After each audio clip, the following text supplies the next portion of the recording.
Hello, everybody. I hope everybody had a great weekend. Today is Monday here, and the day we're recording this is on a Monday, March 11th, 2024. I wanna I wanna thank Andy for being with us. Andy Gagliano from Gagliano Mortgage. How you doing, Andy? Hey, Tony, I'm doing well. How are you, sir?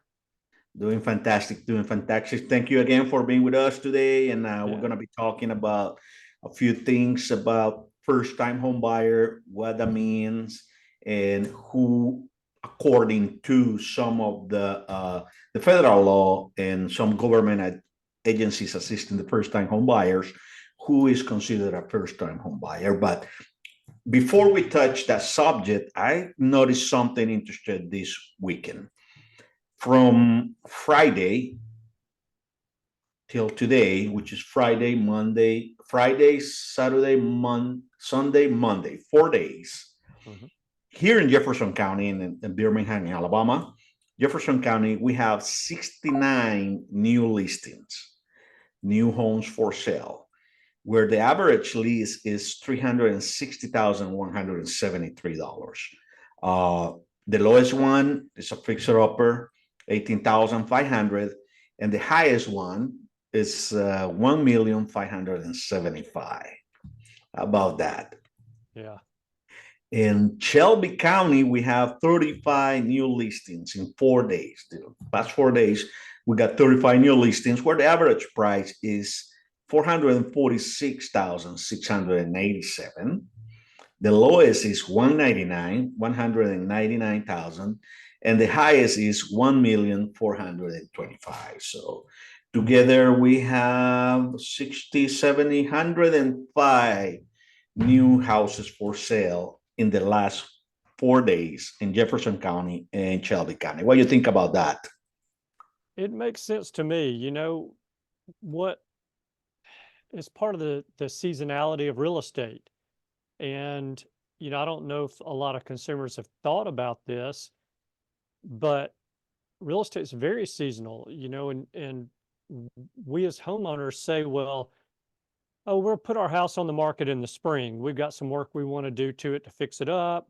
And, we don't want to move the kids out of school during the middle of the school year. So if we can put our house on the market in the spring, close on it in end of April, middle of May, and that gives us some time to buy the new house as well. A lot of times we as consumers look at something and say, that's what I want to do. That's what I'm going to do. But what we don't realize is that's what everybody is doing at the same time. So I would expect the inventory numbers to be going up now. That's a healthy number of listings in a short number of days. That is correct. That is correct. And you mentioned something very important is that you say, you're thinking as a buyer or as a seller, this is the time to put the house for sale. This is the time to go and buy it because there's a lot of houses. So is everybody else in the buyer's world. So you are on the mortgage. Have you seen any increase on the mortgage applications? Yes, we started seeing a pretty big increase in the number of applications last Monday. So March the 4th, we had several applications come in. And now we also found it pretty interesting. Last week, we had several of those people who put applications in on properties also get contracts accepted. So, you know, right now, and I'm really expecting this to change at any time. And you may say, Andy, it's already changing. You just got lucky. But I'm expecting those, hey, I want to buy a house, get me pre-approved. I get them pre-approved and they go put an offer on it. And the next thing I know, the next day I get a contract back that's been signed by the seller. There probably going to be start to be more of competitive situations for offers coming in. It's my Yeah, I'm opinion. seeing the same. We seeing offers being put up over there, and there's not that much competition, and that's a great thing for the buyers. It's not such a good thing for the seller. Depends on the situation because I really don't want to be on a bidding war. Right. You know, getting 20 offers, 10 offers, you name it. It's a headache for everybody, even for the seller. It's confusing, it's a headache. Choose one, can we get more? You know, you can get greedy and all that. Yeah. But right now it's pretty much the market is pretty healthy. We got great news. Today is, well, last Friday also, you know, interest rate didn't went up. They went a little bit down, you know, but it's still healthy, and it's helping people to apply for mortgages, and it's still giving them a lot of buying power, right? That's true. Yeah. So, with that in mind, I want to know what is a first-time home buyer. What you guys think? What is a first-time home buyer? I'm gonna read you something. It said someone who hasn't owned their own home within the last 3 years. That's a first-time home buyer. Yeah. Okay, It is. But that's there's more, isn't there? well, it is more because when I was looking into it, also, they have what they call the seven groups, according to the federal law and the government agencies. Uh, First-time buyer mortgages, so people that is applying for mortgages and got a mortgage. One of the first group are people who is renting a home because they never own a home and they renting right now, so they can, you know, work on their credit and apply for a mortgage. Right.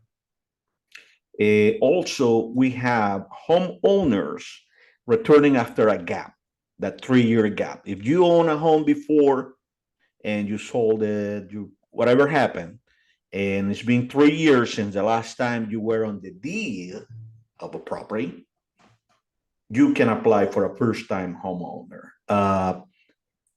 Also, we have the investment property owner. So if you own investment properties, you don't live in the property. These are rentals, and you haven't lived on that property for 3 years. It's been rented. You may also be considered a first-time homeowner. So single parents. This one I like. You know, this one caught my attention. The single parents are entering the workforce, meaning that if you recently got divorced, you got separated, you name it, and you previously owned a home with your former spouse, you are eligible as a first-time home buyer, even if your name was on the deed. So your spouse and your name together own the home, but you're no longer together. You sold a home for whatever reason.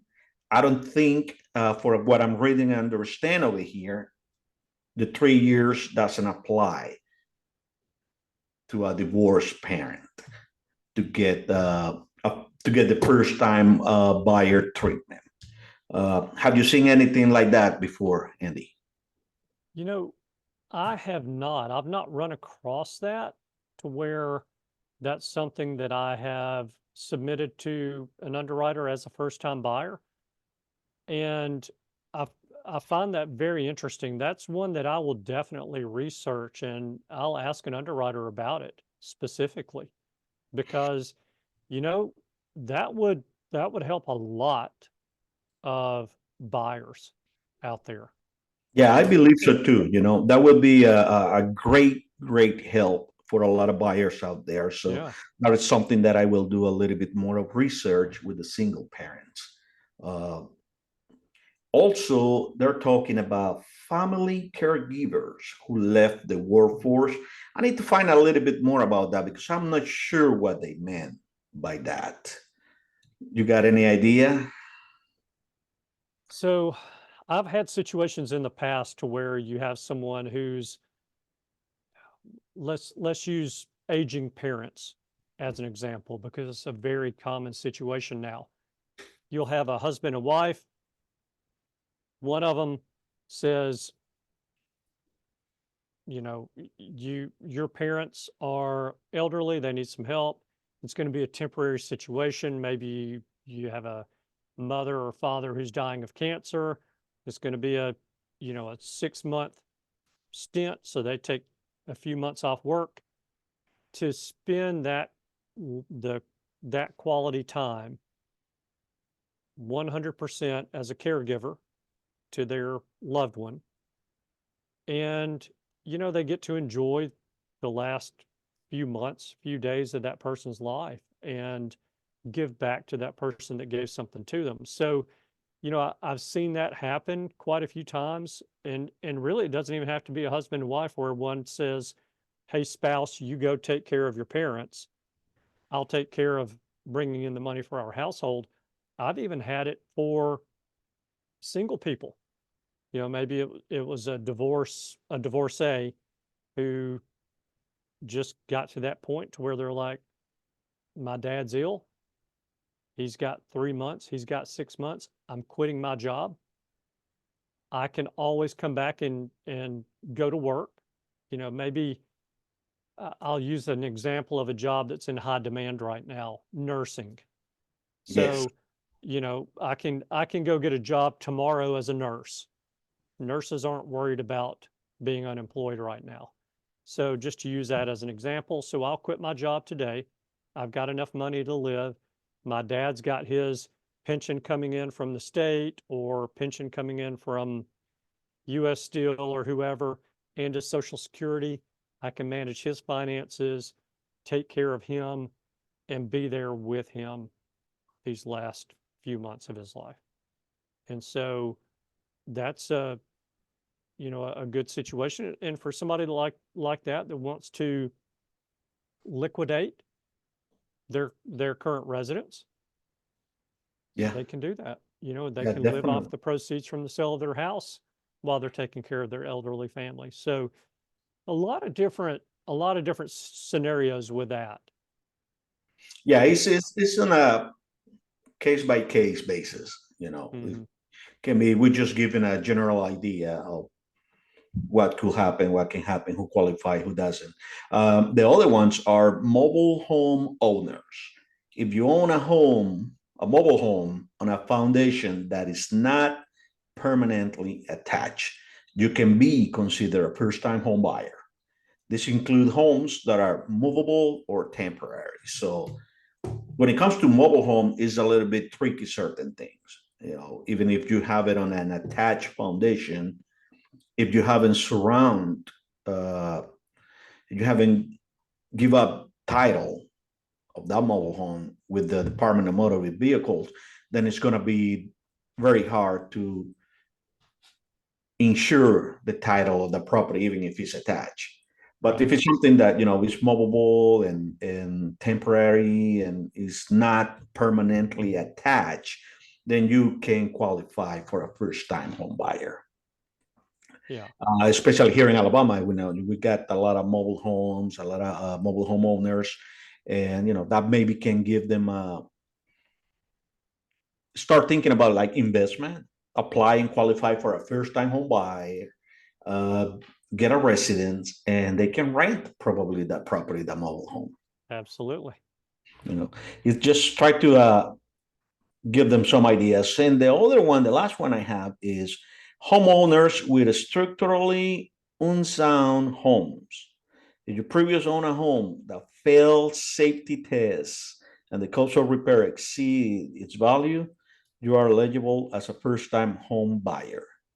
This scenario often involve older or damaged properties. What do you think about that one? That one's interesting as well, and one that I had not heard of. So you've thrown a couple of them out there at me. And look, we've talked about this before. I've been in the industry for a long time. I will never, ever claim to know it all because it constantly changes. And these, uh, we have outside influences on the mortgage industry. And, we have HUD, so we have a government entity that controls FHA loans. They do really what they want to do. Same thing with VA. And then Fannie Mae, Freddie Mac are quasi-governmental organizations. So they are in large part owned by the federal government. And the government can put pressure on these organizations to do certain things or to change regulations or guidelines and that kind of thing. So this is constantly changing, constantly moving. It's one of the reasons why I love it, because it doesn't get boring. And so, you know, you taught me some things today, and I'm definitely going to call and have a good conversation with an underwriter today or tomorrow, and I'll get some more information on those just from my own knowledge, because again, if I can do something, if it makes me better and I can use that knowledge to help someone, that's a win-win. Oh, definitely, definitely. Even I learned something today, with a couple things with this first-time home buyer. And you're right, we are regulated. We are an industry that the federal government, regulate and send their guidelines, and they're constantly changing. What probably works 2, 3 years ago, it doesn't work today. They change. Right. Clear example, the ceiling, the cap ceiling that FHA put when you buy a home. That changed a few months ago. Yeah. So we're constantly evolving and everything. That's why you need to talk with people who is in the business. You need to talk with the professional, who people who we think we've seen it all, but we still haven't. That's right.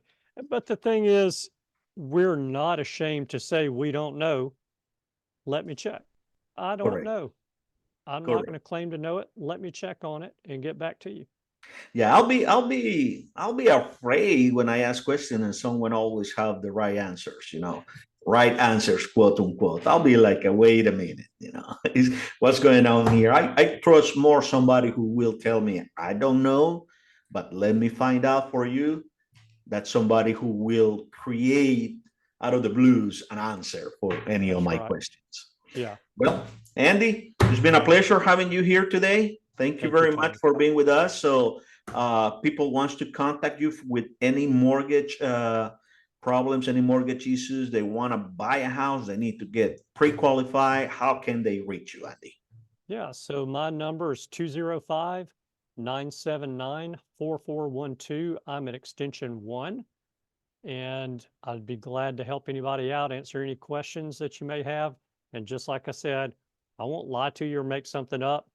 If you ask me a question and you stump me, that's great. I will research it and get back to you and let you know. And there's no cost in having calling and having a conversation with me. So. That is correct, people. And my name is Tony Alvarez with Keller Williams Hoover. If you want to talk to me, you want to sell your house, you want to buy a house, or you just have any questions or concern, give me a call at 205-370-3248. And thank you again, folks, for being with us today, and I hope to see you next time. Andy, thank you very much. Enjoy the rest of your day. Thank you, Tony. Good to see you.